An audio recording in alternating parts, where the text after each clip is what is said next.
નમસ્કાર મિત્રો, આજના વિડીયોમાં ટોમેટો રાઈસ, રૂખડાના ફળનું શરબત અને રૂખડા વિશે અજાયબ વાતો કરીશું અને એઝ યુઝ્યુઅલ વચ્ચે વચ્ચે થોડા કુદરતી સૌંદર્ય જોઈશું. નમસ્કાર મિત્રો, આજે આપણે ટોમેટો રાઈસ અને આ જે રૂખડાનું ઝાડ દેખાય છે એના ફળનું શરબત બનાવીશું. છેલ્લા વિડીયોમાં આપ સૌએ રેકોર્ડ બ્રેક કર્યો છે. આપના એ પ્યાર બદલ ખૂબ ખૂબ આભાર. હા, આફ્રિકન બાઓબાબ ટ્રી છે, જે વડોદરા જિલ્લાના પાદરાથી 2 થી 3 કિલોમીટર દૂર આવેલા ગણપતપુરા ગામે આવેલું છે. આ વૃક્ષને ગુજરાતીમાં રૂખડો કહે છે અને ત્યાંના ગ્રામજનો એને ગેલુ વૃક્ષ તરીકે ઓળખે છે. એનું બોટનિકલ નામ એડોન્સોનિયા ડિજિટાટા છે. મિત્રો, સરકાર દ્વારા આનું મૂલ્યાંકન 10 કરોડ રૂપિયા કરવામાં આવ્યું છે.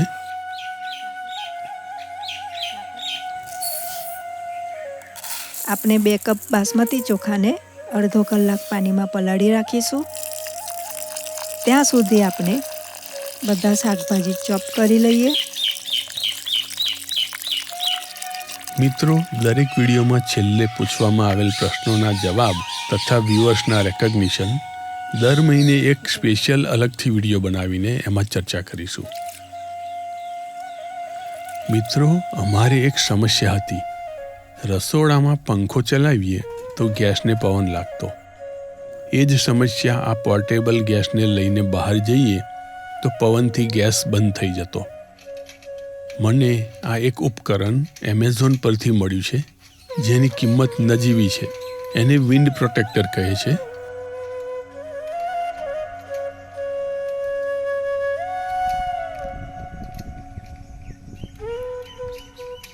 એ કોઈ પણ ગેસની સગડી પર ફિટ થઈ જાય છે.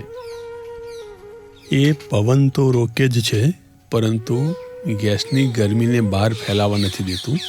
એથી ગેસનો બચાવ પણ થાય છે.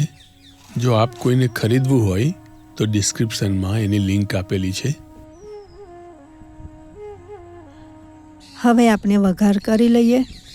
તમે આ રેસીપીને કુકરમાં પણ બનાવી શકો છો. થોડું ઘી ગરમ કરવા મૂકીશું.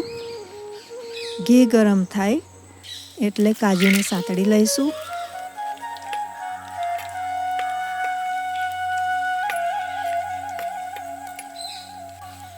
કાજુને એક કટોરીમાં કાઢી લઈશું. આ જ ઘીમાં આપણે વઘાર કરીશું. રાઈ,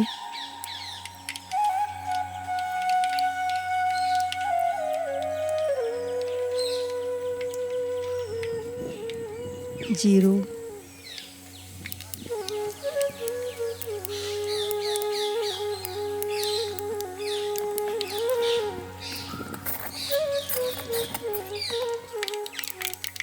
સૂકા 2 મરચાં, મરી, લવિંગ, ઇલાયચી, બાદિયા, તજ અને 2 તમાલપત્ર ઉમેરીશું.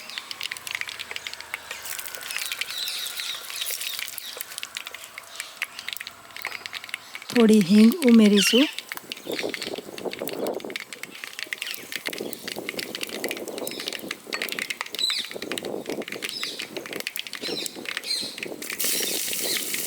લીલા મરચાં અને લીમડી ઉમેરી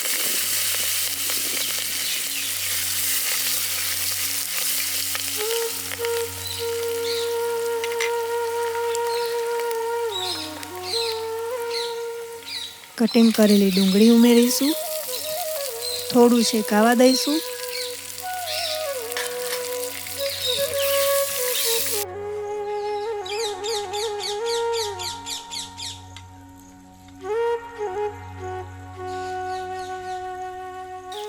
ડુંગળી સાધારણ ગોલ્ડન થાય પછી કટિંગ કરેલા ટામેટાં ઉમેરી હલાવી લઈશું. ટોમેટો રાઈસ છે, માટે આપણે ટામેટાનો વધારે ઉપયોગ કરીશું અને ટામેટાને ઝીણા કટિંગ કરીશું.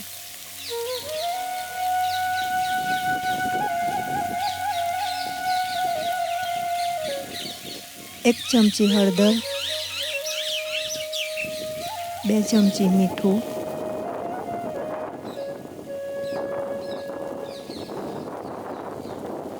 2 ચમચી લાલ મરચું ઉમેરીશું.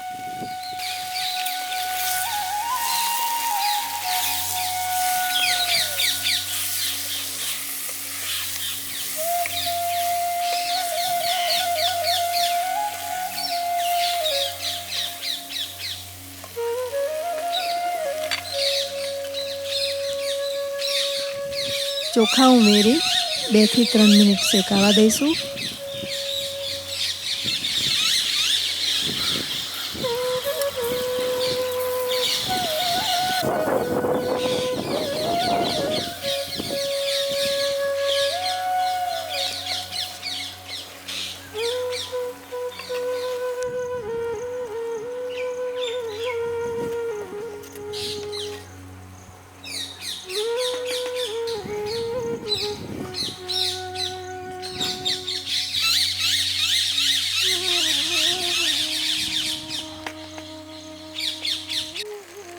ત્રણ કપ પાણી રેડીશું.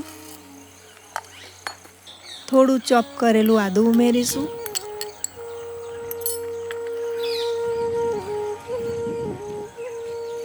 મીડિયમ ગેસથી 8 થી 10 મિનિટ બફાવા દઈશું. આ વૃક્ષ 950 વર્ષ જૂનું છે. આ ઝાડનું આયુષ્ય 1500 થી 1800 વર્ષ જેટલું હોય છે. આજે અમારી સાથે મારા ખાસ મિત્રોમાંના એક શ્રી ચંદ્રકાંતભાઈ છે, જે અમને અહીં લઈ આવ્યા છે અને રૂખડા વિશે માહિતી આપી છે. રૂખડાના મૂળ 200 ફૂટ સુધી ઊંડા જતા હોય છે. આફ્રિકાના જંગલોમાં જ્યારે દુકાળ પડે છે ત્યારે હાથીઓ આ ઝાડના થડને તોડીને એમાં પાણીથી ભરપૂર રેસા નીકળે છે.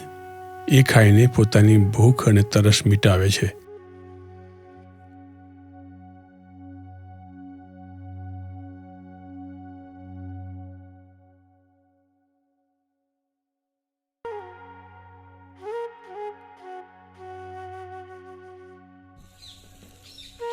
એને 5 પાખડીના પાન થાય છે અને આ એનું ફૂલ 2 જ કલરમાં છે, પણ ખૂબ આકર્ષક લાગે છે.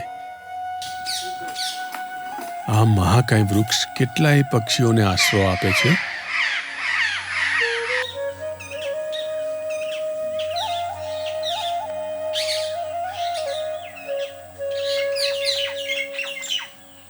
એના થડના ઘેરાવાના અંદાજ માટે અમે હાથ ફેલાવીને એ ઝાડના થડને માપવાની કોશિશ કરી.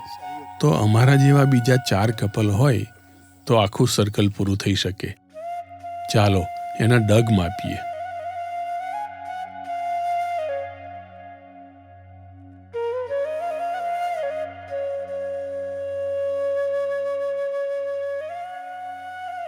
બે ફૂટ દૂરથી 32 ડગલા થયા છે. એટલે કે 2 ફૂટ અંદરથી માપીએ તો અંદાજે 24 જેટલા ડગ થાય. એનો મતલબ કે આ થડનો ઘેરાવો 50 ફૂટ જેટલો હશે.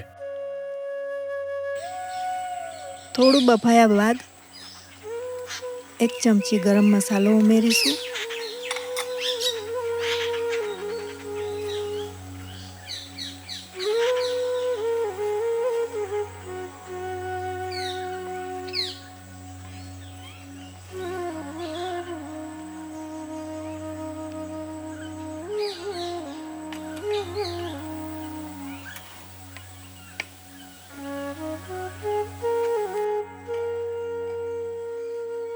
આ એનું ફળ છે, જે 8 થી 10 ઇંચ લાંબુ હોય છે. ચંદ્રકાંતભાઈ મધ્યપ્રદેશ માંડુથી આ ફળ 150 રૂપિયામાં લાવેલા. એનું આજે શરબત બનાવીશું. આ ફળ એમપીમાં માંડુ કી ઇમલી તરીકે ઓળખાય છે. આપનો ટામેટો રાઈસ તૈયાર થઈ ગયો છે. એમાં ધાણા, ફુદીનાના પાન,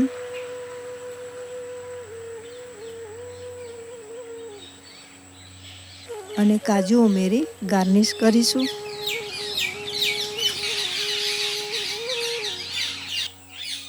એક એવી માન્યતા છે કે આફ્રિકન સીબીઓ જ્યારે અહીંયા આવ્યા ત્યારે આ ફળ સાથે લાવ્યા હતા.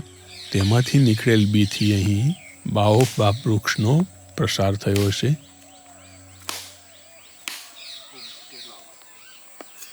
આ ફળની બહારની સરફેસ વેલ્વેટ જેવી હોય છે. એને તોડ્યા પછી અંદરથી નીકળતા ખાવાલાયક પદાર્થ પણ વેલ્વેટ જેવો સોફ્ટ અને હલકો હોય છે.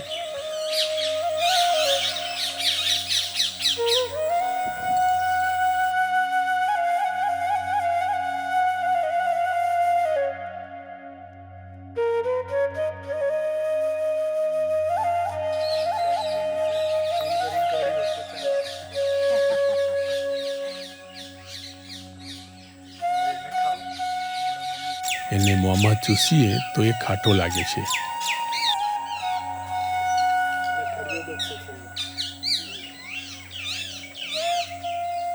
આપણે એમાંથી શરબત બનાવવું છે તો એને થોડીવાર પાણીમાં પલાળીશું. ત્યાં સુધી પોપટની રમત જોઈશું.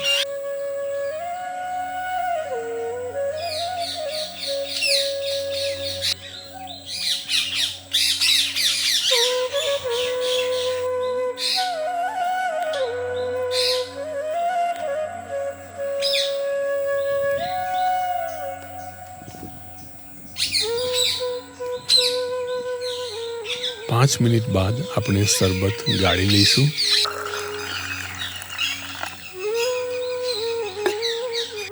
આ એના બીજ છે, જે આંબલીના બીજ જેવા જ દેખાય છે. મિત્રો, આમાં તમે મધ, ખાંડ, સાકર કે ગોળ ઉમેરી શકો. અમારે આજે એનો જેવો સ્વાદ છે એવો જ પીવો છે, તો કશું પણ ઉમેરશું નહીં. આ ફળના બીજા ઔષધીય ઉપયોગ પણ થાય છે એવું અહીંના લોકો કહે છે. પરંતુ આપણે આજે આ એક અલભ્ય ફ્રૂટ જે આફ્રિકામાં મળે છે એ આપણે ત્યાં પણ ઉપલબ્ધ છે, તો એનો લાભ લઈ રહ્યા છીએ.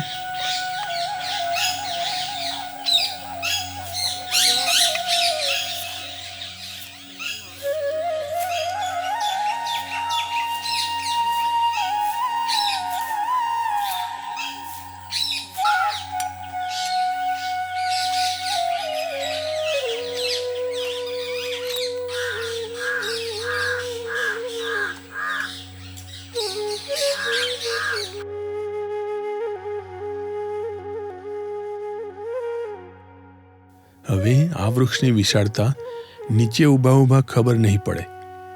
આપણે આકાશમાંથી એના દર્શન કરીએ અને આ તાજી નાહીને આવેલી ધરતીના પણ દર્શન કરીએ. હવે આપ આજુબાજુના વૃક્ષ સાથે કમ્પેર કરી જુઓ. વૃક્ષની નીચે કાર પાર્ક થયેલી છે. એનાથી ખ્યાલ આવશે કે આ વૃક્ષ કેવું તોતિંગ હશે.